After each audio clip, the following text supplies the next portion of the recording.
गायत्री महामंत्र एक बार मेरे साथ दोहराओ।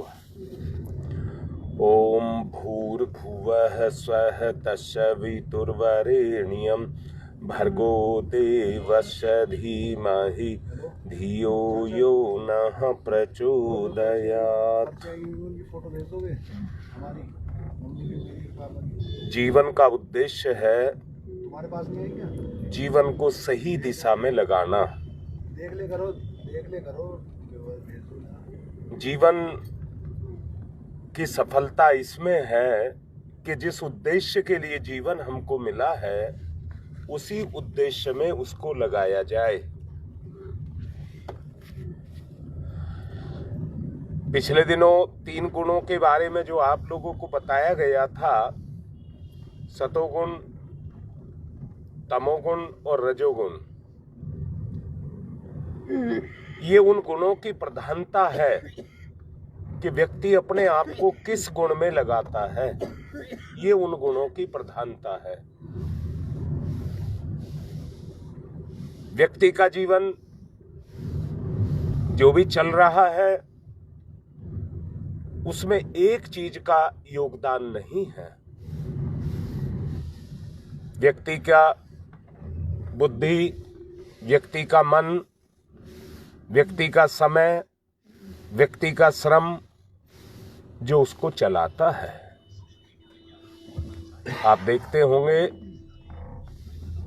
हर चीज एक ही चीज पर टिकी है, उसका नाम है दान। दान का अर्थ देना नहीं बोना है। दान का अर्थ देना नहीं बोना है।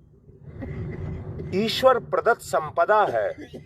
आपके अंदर जो बैठा हुआ है वो जीव साक्षात ईश्वर का अंश है और वो अपने अंश को इस दुनिया में बोने के लिए आया है। वो बोता है तो वो पुण्य के द्वारा, उस जो बोना है उसको पुण्य कहा जाता है। ऐसे व्यक्ति जो भले कार्य करते हैं, अपने जीवन को भलाई में लगाते हैं, भलाई के समानांतर उनका जीवन चलता रहता है। आध्यात्मिक भाषा में इसी को स्वर्ग, मुक्ति और वरदान, चमत्कार सब इसी को ही कहते हैं। सब इसी में से निकल करके आते हैं। आज जो बोलबाला आपको दिख रहा है वो स्वार्थ का है, मतलब का है। इसलिए ये कहावत भी है कि संसार मतलब का बन करके रह गया है। दान अर्थात देना यही पुण्य है, परंतु ये विवृत्ति बाहर से नहीं अंदर से चलती है। देना तो हर आदमी देने का काम करता है, परंतु एक देना वो देना है जो आत्मा से, हृदय से दिया जाए, और एक देना वो है जो जबरदस्ती लिया जाए। दोनों में बहुत बड़ा अंतर होता है।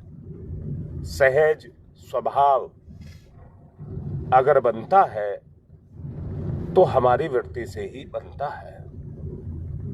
इससे 2 चीज बनती हैं। एक को कहते हैं सभ्यता और एक को कहते हैं संस्कृति। एक को कहते हैं सभ्यता और दूसरे को कहते हैं संस्कृति। समाज में अनुशासन का नाम है सभ्यता और जीवन में अनुशासन का नाम है संस्कृति। दोनों आपस में बंधे हैं। आत्म परिष्कार और कुछ नहीं है। आत्म परिष्कार केवल एक ही चीज है, अपने आप को परमार्थ में कैसे लगाया जाए या पुण्य परमार्थ से भरे हुए जीवन को कैसे जिया जाए। और उस जीवन को जीने के लिए प्रधानता संस्कृति की है, प्रधानता संस्कृति की है, क्योंकि वो अंदर से आती है और बाहर काम करती है। गति, अवगति, दुर्गति जिसको कहते हैं वो और कुछ नहीं है, जो आत्मा के अनुशासन में बंध गया उसकी गति होती है, अवगति और दुर्गति नहीं होती। इसलिए दोनों को एक साथ बंद करके अपनी गतिविधियों को गति देनी होती है, अपनी चेतनात्मक गतिविधियों को गति देनी होती है।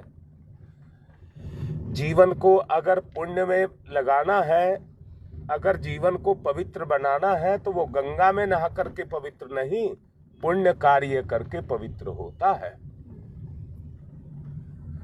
मनुष्य की अपनी इच्छाएं हैं और उसकी इच्छाओं के अनुसार ही उसके कर्म है।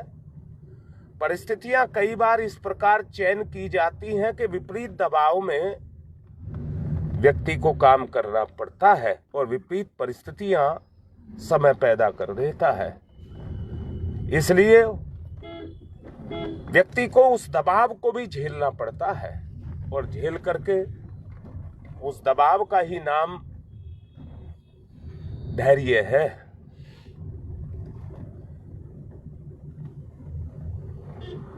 परंतु फिर भी मैं फिर से कहूंगा, संस्कृति जैसी व्यक्ति के जैसे संस्कार होते हैं, वृत्ति उसी के चारों तरफ केंद्रित रहती है, उसी को केंद्र बना करके अपने काम को करती हुई रहती है।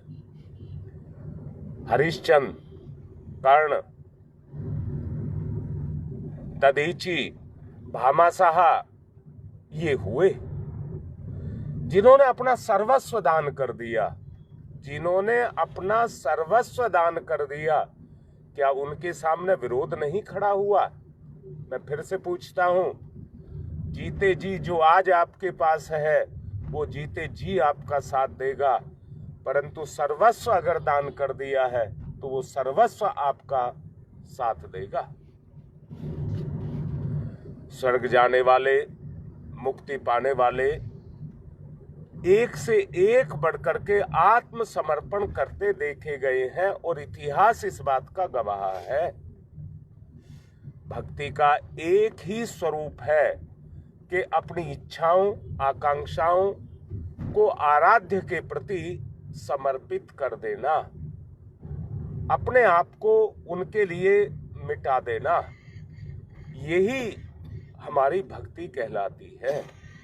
भगवान को भक्त का वात्सल्य कहा जाता है और उसी को उसका वात्सल्य मिलता है। मैं दोबारा से एक बात को कहूंगा, कोई ये सोचता हो कि नाक रगड़ करके, प्रार्थनाएं करके आदमी किसी उसको प्राप्त कर सकता है, किसी स्तर को प्राप्त कर सकता है, तो वो हमारी गलत सोच है।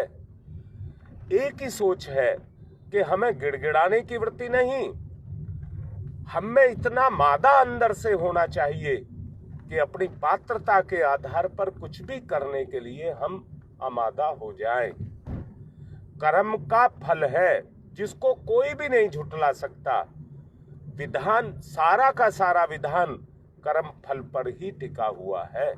इसलिए मैं आप लोगों से कहूंगा कि कभी भी कोई इस तरह की बातें सोचना कि हम किसी प्रार्थना, मनोहार के या किसी दान के बल पर, दान से मेरा मतलब है रुपया, पैसा, साधन, इनका दान करके हम किसी उच्च स्थिति को प्राप्त हो जाएंगे। उच्च स्थिति तो आपकी आत्मिक स्थिति है। जब आत्मिक स्थिति से आप ऊंचे होंगे तो आपका हर कर्म दान हो जाएगा, हर कर्म जर्रा जर्रा आपके जीवन का दान में लगता हुआ चला जाएगा। मैं दोबारा से कहता हूं, ये स्थिति ही जीव की परमात्मा के प्रति समर्पण की भावना है। जब ये स्थिति आपके अंदर पैदा होगी तो उसी समर्पण के द्वारा आप अपने आप को आगे बढ़ाते हुए चले जाएंगे। आपने मीरा का नाम सुना होगा। मीरा ने श्री कृष्ण के साथ नृत्य किया, नाची, सह नृत्य किया। परंतु देखिए ना, कितना अजीब सा लगता है कि भगवान कहीं छुपा हुआ है और मीरा के साथ वो नृत्य कर रहा है। उसको मीरा ही देख पा रही है और मीरा ही उनके साथ नृत्य कर पा रही है। ये किसका? उसकी भावना का स्तर है। उसने अपने आप को भगवान श्री कृष्ण के हाथों सौंप दिया और फिर उसके साथ आत्मिक स्तर पर नृत्य किया। आपने सूरदास, कबीरदास, तुलसीदास, जितने भी दास हुए हैं, इन सबको भी सुना होगा। ये सब भी उसी तरह से अपने जीवन को जीते रहे और अपने जीवन के उस स्तर पर पहुंचते रहे। अपने आप को भगवान के हाथों सौंप देना, यही हमारे लिए सबसे बड़ी बात है। आप देखते होंगे, सेवक के रूप में भी इस दुनिया में जीव हुआ है जिन्होंने ईश्वर को सेवा के रूप से देखा और उन्होंने भगवान की सेवा को किया, जिसमें सुदामा हुए हैं, चैतन्य हुए हैं, हनुमान हुए हैं, अर्जुन हुए हैं। इनकी गणना भी भक्तों के अंदर ही होती है। देखते होंगे आप, इस धरती पर हनुमान के जैसा भक्त कहाँ है जिसने अपने आप को पूरी तरह से भगवान के खेत में उदारता पूर्वक बो दिया। मैं ये आत्म परिष्कार की बात आपसे कर रहा हूं। अगर अपना परिष्कार हमको करना है तो उस स्तर पर हमें अपने आप को लेकर के चलना पड़ेगा, उन तत्वों को अपने में पैदा करना पड़ेगा। बीज जो बोता है अपने खेत में या धरती पर, जो बीज को बोता है वो एक दाना बो करके आता है, परंतु बदले में सैकड़ों दाने उसके काट करके ले करके आता है। अगर अपने जीवन की उन उन्नतियों को हमको पाना है तो अपने जीवन को उदारता पूर्वक बोया जाए, उदारता पूर्वक बोया जाए। और यही उदारता आत्म परिष्कार का काम हमारे जीवन में करेगी और आपके अंदर भक्ति के भंडार भरती हुई चली जाएगी। श्रद्धास्पद श्रेष्ठ जनों को देव मानव कहा जाता है। उनके अनुष्ठानों के प्रति सृष्टि का कण कण उन अपनी कृतज्ञता को प्रकट करता है। आप इस बात को अच्छे से महसूस कर सकते हैं और देख सकते हैं। और मेरा फिर से कहने का मतलब यही है कि एक वृत्ति है जो हमें ऊंचा उठाने के लिए प्रेरित करती है। उस वृत्ति को अपने जीवन में हमको क्रियाशील करना होगा। समस्त महामानव एकमात्र इसी का अवलंबन लेकर के अपने जीवन में आगे बढ़े हैं। उन्होंने संसार में जो पाया उसकी तुलना में उनके प्रति जो प्रतिफल उनको मिले असंख्य गुना वो दे करके गए। यदि कृपणता इसी तरह बरतते रहते तो कृपणता यानी कि स्वार्थ के दायरे में ही वो केवल अपने जीवन को जीते रहते। मिलता कुछ नहीं, मिलता कुछ नहीं। स्वार्थी अपने धन को भी लुटा करके जाता है, जो आत्मिक धन लेकर के आता है उसको भी लुटा देता है। इसलिए मैं आपसे कहूँगा, सच्चाई कितनी कष्ट साध्य क्यों ना हो, पर अपने स्थान पर उसकी जगह है। समुद्र का स्थान कहीं दूसरी जगह नहीं ले सकता, क्योंकि जो उसको ईश्वर ने दिया है वो वहीं पर टिका रहेगा। सच्चाइयों में से एक सच्चाई ये भी है कि जो जितना देता है उसी अनुपात में पाता है। मस्खरी करने वाले को बदले में उपहास ही मिलता है, नहीं मिलता। ये बात इस संदर्भ में कही जा रही है कि अंगूठा दिखाने वाले और लेने के लिए थैला लाने वाले मात्र निराशा और थकान का ही सहारा लेते हैं। आपको अपने जीवन में आगे बढ़ना है और आगे बढ़ने के लिए आपको इस वृत्ति को, उदारता की वृत्ति को अपने में जागृत करना पड़ेगा, देना पड़ेगा। और देने की चीजों में सबसे बड़ी चीजें हैं, मैंने आपको एक बात कही थी, अगर केवल एक अच्छाई आप अपनी ढूंढ लें जिसमें किसी भी तरह का कोई कलंक ना हो, तो आपका उद्धार हो जाएगा। मेरा आपसे निवेदन है, मैं थोड़ा अभी व्यस्त रहूंगा। आज वोट पड़ रही हैं दिल्ली में, मैं उसके लिए रास्ते में हूं, वहां जा रहा हूं। आगे की ध्यान की प्रक्रिया आप स्वयं कर लेना। आज की बात को मैं यहीं पर समाप्त कर रहा हूं।